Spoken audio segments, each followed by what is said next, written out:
পুরুলিয়ার আরশায় ফের পুলিশের বিরুদ্ধে মারধরের অভিযোগ। মোবাইল চুরির সন্দেহে থানায় তলব, তারপরে রহস্যমৃত্যু এক তরুণের। নয়ামোড়ের বাসিন্দা বিষ্ণু কুমার।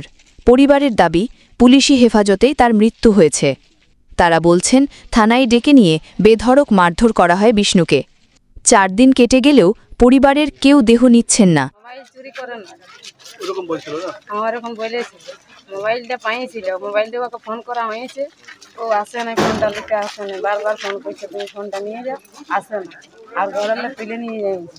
আমি কি বলেছিল যে তাকে মারধর করেছিল, ডালছিল তো? হ্যাঁ, বলেছিল, আমাকেও বলেছিল, বলছে আমাকে মারিয়েছে বলছে। আর ব্যথা ব্যথা করে বেড়াঙে ডাক্তার ঘর পৌঁছাইছে, ডাক্তাররা দেখতে দেখতে শেষ হয়ে গেছে। ঘটনার প্রতিবাদে রাস্তায় নেমেছে গ্রামবাসীরা। বিজেপি সাংসদ জ্যোতির্ময় মাহাতো পরিবারের পাশে দাঁড়িয়ে জানালেন, দোষীদের ছাড় নয়, দরকার হলে আদালতে যাব। পশ্চিমবাংলাতে বর্তমান পরিস্থিতি এমন একটা হয়ে দাঁড়িয়ে আছে কি ঔরঙ্গজেবকেও হার মানিয়ে দেবে এই দিদির পুলিশ।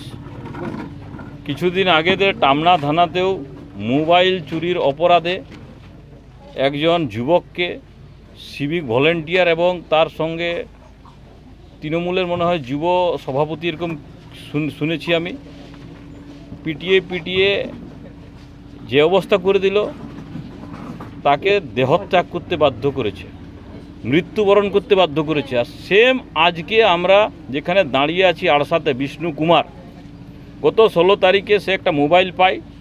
পরবর্তীকালে যার মোবাইল তাকে ফোন করে ডাকার চেষ্টা করে, যোগাযোগ চেষ্টা করে, সে থানাতে কমপ্লেন করে বাড়ির লোকের কথা অনুযায়ী, এবং থানাতে তাকে ধরে নিয়ে যায়। এত মারে, তার অবস্থা একদম পুরা মানে শোচনীয় হয়।